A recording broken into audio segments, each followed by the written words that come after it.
Assalamualaikum warahmatullahi wabarakatuh.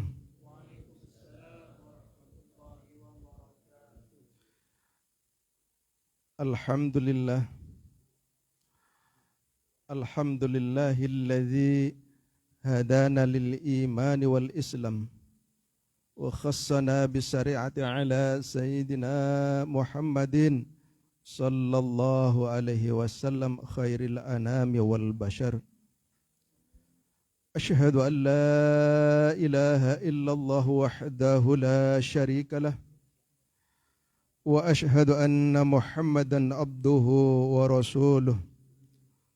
Allahumma salli wa sallim ala sayyidina Muhammad wa ala alihi wa ashabihi ajma'in. Amma ba'du fa ya ayyuhal hadirun rahimakumullah. Hadirin wal hadirat rahimakumullah. Pertama-tama marilah kita memanjatkan puja dan puji syukur kita kehadirat Allah Subhanahu wa taala yang mana pada malam ini Allah telah memberikan rahmat dan hidayahnya kepada kita sekalian sehingga pada malam ini kita dapat menghadiri pengajian rutin yaitu Ratibul Haddad yang dilaksanakan oleh Majelis Taklim Jamiah Nahdlatul Ulama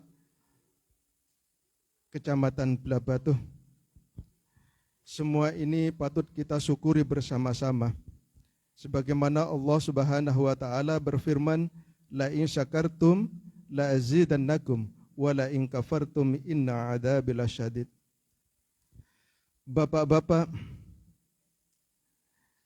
ibu-ibu Jamiah Nahdlatul Ulama yang saya hormati, sebelumnya saya mohon maaf, jujur saya tidak mempunyai persiapan apa-apa. Sedianya kami menghadiri pengajian rutin biasa, akan tetapi tadi Muqassimul Auqat nodong saya untuk memberikan tausiah. Tetapi mudah-mudahan apa yang saya sampaikan nanti ada manfaatnya bagi kita sekalian. Allahumma amin. Hadirin wal hadirat rahimakumullah. Pada malam hari ini, tepatnya malam Jumat, yaitu gilirannya adik saya, adik kandung saya, Muhammad Arif Hatimul Asham, dengan maksud dan tujuan kirim doa mengenang bapak saya dan bapak Muhammad Arif Hatimul Asham yang telah mendahului saya dan Muhammad Arif Hatimul Asham. Pada tahun 2001 yang lalu beliau telah meninggal. Saya dan adik saya berusaha bangkit, meneruskan cita-cita orang tua, agar anak nanti sebelum meninggal, minimal itu bisa baca Al-Quran. Begitu antusiasnya, begitu semangatnya bapak saya mendidik saya dan adik-adik saya agar kenal dengan Al-Quran, agar menjadi manusia yang Al-Quran. Sehingga masa-masa kecil kami dididik, diserahkan kepada guru agar diajari ngaji. Dan alhamdulillah, walaupun tidak begitu fasih, orang tua saya berhasil mendidik anaknya membaca Al-Quran. Bapak-bapak, ibu-ibu yang saya hormati, karena sifatnya ini adalah mengenang keluarga yang sudah meninggal atau orang tua yang sudah meninggal, maka pada kali ini sedikit kami ingin menyampaikan tentang ingat akan mati. Bahwasanya manusia itu semuanya pasti akan mati. Adapun matinya husnul khotimah atau su'ul khotimah tergantung amaliyah sehari-hari. Minimal kita yang hadir pada malam ini dan umumnya umat Islam, mari kita sama-sama menjalankan perintah Allah Subhanahu wa taala yang namanya salat 5 waktu. Karena apa hadirin yang berbahagia? Manusia itu tidak akan yang tahu.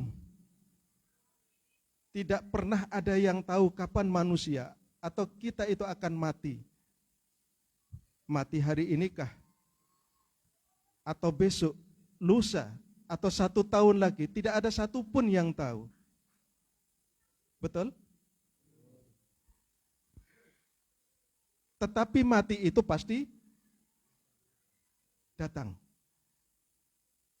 Setelah mati kita dihidupkan lagi oleh Allah Subhanahu wa taala untuk mempertanggungjawabkan amaliyah atau amalan-amalan selama hidup di dunia. Nah, kita mati nanti akan menjadi orang yang beruntung atau ingin menjadi orang yang buntung. Tentunya kita semua ingin menjadi orang mati nanti menjadi orang yang beruntung. Bapak-bapak yang saya hormati, kematian yang luar biasa dan semua manusia akan mengalami itu. Tetapi satu orang pun sampai saat ini belum mengetahui kapan ajal itu datang. A'udzu billahi minasyaitonir rajim. Bismillahirrahmanirrahim. Idza jaa ajaluhum la yastakhiruna sa'atan wa la yastaqdimun. Tidak ada yang tahu kapan ajal itu datang. Ketika ajal alias mati itu sudah menghampiri kita, ketika kematian itu diterima oleh semua manusia, manusia tidak ada satupun yang tahu, bahkan tidak bisa dimajukan dan tidak bisa diundur barang sedetik pun. Saudara-saudara yang berbahagia, bahkan Nabi kita Yakub alaihi salam itu bersahabat dengan malakul maut yang namanya Israil alaihi salam. Siapa Israil? Israil adalah malaikat sang pencabut. Beliau sahabatnya mati tidak tahu. Nabi Yakub mati akan dicabut oleh malaikat Israil alaihi salam. Nabiullah Yakub alaihi salam tidak tahu. Pada suatu ketika Israil datang. Assalamualaikum, wahai saudaraku, wahai sahabatku Yakub alaihi salam. Nabi Yakub alaihi salam kaget melihat ternyata yang mengucapkan salam adalah malaikat Israil. Ya Israil, untuk apa kalian, untuk apa engkau kemari? Untuk mencabut nyawaku atau engkau berkunjung kepadaku? Kata Israil, wahai sahabatku Yakub, tentunya aku ini datang kemari bukan untuk mencabut nyawamu, akan tetapi aku kangen, rindu terhadapmu. Ya Israil, ini malaikat Israil ini kangen sama manusia yang namanya Nabi Yakub. Tujuannya bukan untuk mencabut nyawa, akan tetapi Israil kangen dengan sahabatnya yang namanya Yakub. Kemudian Yakub bertanya, wahai Israil, kalau kehadiranmu kemari hanya berkunjung, bukan untuk mencabut nyawaku, bolehkah aku meminta kepadamu? Kata Yakub alaihissalam, pasti aku akan berikan sahabatku. Apa yang kau minta, apa yang kau minta, pasti akan kukabulkan. Karena engkau adalah satu-satunya sahabat yang setia terhadapku. Kata Israel alaihissalam. Apa itu Yakub? Anu apa? Itu loh. Iya itu apa? Begini Iya begini apa? Maksud saya, kalau nanti ajalku sudah dekat, aku mohon kepadamu, saya ini kan sahabatmu, saya ini adalah teman karibmu. Tolong beritahu aku ya, tolong kabari aku dulu. Apa kata Israel? Insya Allah, pasti akan kuberikan. Ketika ajalmu nanti sudah dekat, akan kukirim utusan untuk memberitahumu. Kemudian Israel menjawab, permohonanmu bukan hanya satu yang akan kukabulkan, kata Israel. 1, 2, bahkan 3 akan kukabulkan, kata Israel. Kemudian Israel pulang, tunuk, pergi meninggalkan Yakub alaihissalam.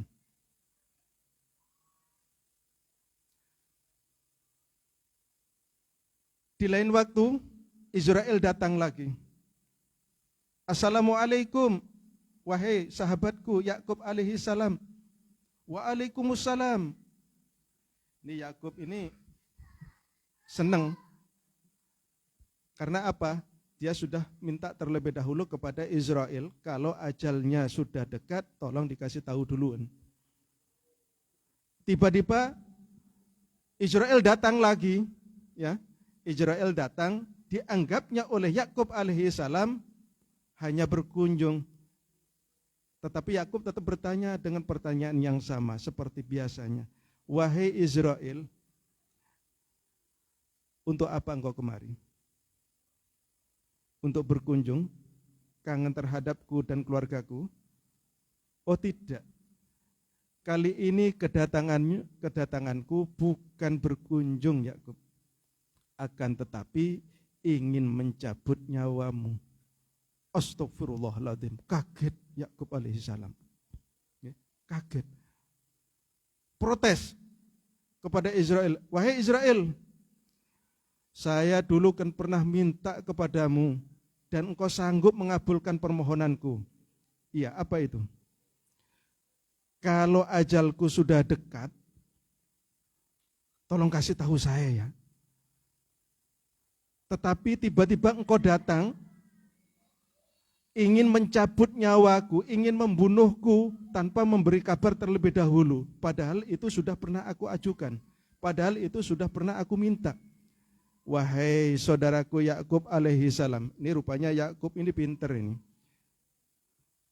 Yakub alaihissalam ini pinter untuk ngelabui Israel. Israel itu bisa dikelabui oleh Yakub. Padahal Al-Quran sudah mengatakan idza jaa ajaluhum la yastakhiruna sa'atan wa la yastaqdimun. Israel masih diajak dialog. Akhirnya apa? Yakub alaihissalam mempunyai kesempatan beristighfar dan membaca tasbih kepada Allah. Hai Israel, bukankah engkau telah berjanji kepadaku? Iya Yakub, permohonanmu telah aku kabulkan itu. Yakub bingung. Kamu kata engkau Israel, kalau ajalku sudah datang, engkau akan mengirimkan utusan kepadaku. Kali ini saya belum menemui itu. Israel berkata kepada Yakub, wahai Yakub, lihatlah rambutmu yang semula hitam sekarang memutih. Itu adalah utusanku untuk memberitahumu bahwa ajalmu sudah dekat, bahwa kalian semua akan mati, bahwa kalian semua akan segera mati. Ingat, yang sudah ubanan. Tapi alhamdulillah saya ini sedikit ini. Yang sudah banyak ini ya. Artinya apa? Kalau kita sudah ubanan, ini surat dari malaikat Israel. Bahwa ajal sebentar lagi akan menjemput kita. Paham gak? Rambut yang putih ini utusan dari malaikat Israel. Keputihan rambutmu yang sepula hitam itu adalah utusanku. Merinding, menangis Yakub alaihi salam. Masih ngulur-ngulur waktu dia. Lantas yang kedua apa itu? Kata Yakub alaihi salam. Sambil Israel menerangkan apa yang ditujukan, apa utusannya yang disampaikan kepada Yakub alaihi salam. Yakub terus beristighfar, astagfirullahaladzim, astagfirullahaladzim, astagfirullahaladzim, subhanallah, subhanallah. Memperbanyak zikir kepada Allah subhanahu wa ta'ala. Israel dikelabui oleh Yakub alaihi salam. Yang kedua adalah kebongkokan tubuhmu yang semula tegak. Itu juga utusan dariku. Ingat, kalau kita sudah mulai bongkok, kalau kita sudah mulai bongkok jalannya, sudah mulai sempoyongan, asam urat datang, ini juga utusan dari malaikat Israel bahwa umur kita sudah pendek. Kemudian ditanya lagi oleh Yakub alaihissalam. Kemudian yang ketiga apa Israel? Yang ketiga adalah kelemahan tubuhmu yang semula kuat, yang semula kekar. Itu pun juga utusan dariku. Kalau tubuhmu sudah mulai melemah. Maaf, ini yang ahli silat. 5 orang disikat belum. Tapi ingat, bukan hanya 5 orang, 1 orang sudah enggak mampu. Jalan aja sudah sempoyongan. Ini artinya pesan dari malaikat Israel, nyawa kita sudah mulai dekat. Artinya kita sudah hampir mati. Saya enggak tahu ini. Pak Arifin habis ceramah di sini, nanti akan diambil oleh Allah kapan, itu enggak tahu. Jangan-jangan 50 tahun lagi Pak Arifin mati. Saya enggak tahu, atau besok mungkin. Pada malam ini kita bisa bertemu di majelis taklim ini. Pada malam ini bisa ketemu, kita berkumpul bersama-sama pengurus Nahdlatul Ulama Kecamatan Blabatuh. Jangan-jangan besok salah satu kita di antara kita ada yang meninggal dunia. Kita tidak ada yang tahu. Saya duluan atau Bapak duluan? Enggak tahu. Tapi kalau Bapak-bapak sayang dengan Pak Arifin agar bisa tampil terus, Pak Arifin belakangan, Bapak-bapak yang duluan. Tapi ini hak Allah. Hak prerogatif Allah. Enggak tahu. Atau Bapak duluan, saya belakangan. Ini juga enggak tahu ini. Oke. Ya?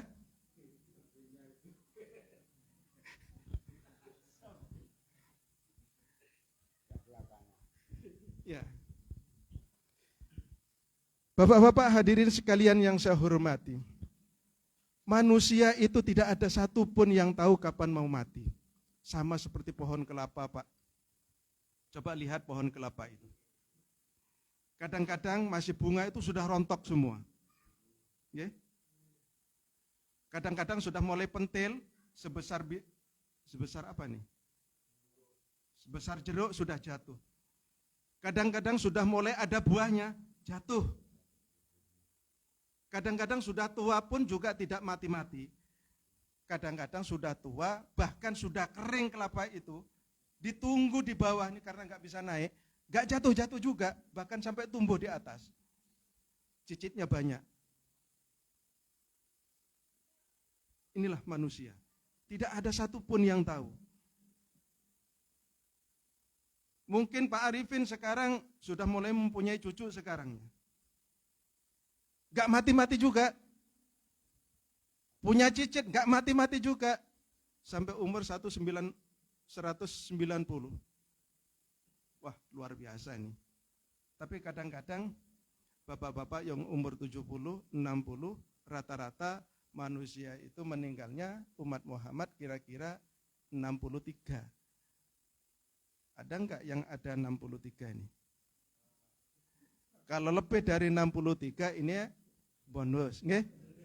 Bonus. Hati-hati ibadahnya harus lebih rajin. Nih, manfaatkan sekretariat untuk sholat jamaah. Pengurus ini cara cari duit untuk membebaskan sekretariat ini susah. Okay. Mari kita manfaatkan untuk beribadah, untuk thalabul ilmi seperti saat ini. Ingat Bapak-bapak, sisa waktu kita manfaatkan untuk beribadah. Kalau kita mau jadi orang yang beruntung di dunia, mau menjadi orang yang beruntung di akhirat. Kata Imam Ghazali karamallahu wajhah, sya'idun fid dunya wa sya'idun fil akhirah. Untung di dunia dan beruntung di akhirat. Siapa orang-orang yang beruntung di dunia ini? Di antaranya pengurus Nahdlatul Ulama Kecamatan Belaba. Amin. Diselamatkan oleh Allah di dunia, diselamatkan oleh Allah besok di akhirat. Allahumma amin. Di dunia anggotanya juga ya. Termasuk seluruh Jamiah Nahdlatul Ulama yang ada di Kabupaten Gianyar ini mudah-mudahan dijadikan oleh Allah Subhanahu wa taala orang yang beruntung di dunia juga beruntung di akhirat. Bagaimana orang yang beruntung di dunia dan juga beruntung di akhirat? Selama di dunia mereka mencari nafkah dengan mudahnya mendapatkan rezeki dari Allah Subhanahu wa taala. Bahkan di saat corona ini yang lain menjerit, yang lain nangis. Pengurus majelis taklim Nahdlatul Ulama beserta anggotanya alhamdulillah rezekinya banyak, bahkan banyak yang jadi orang yang kaya. Allahumma amin.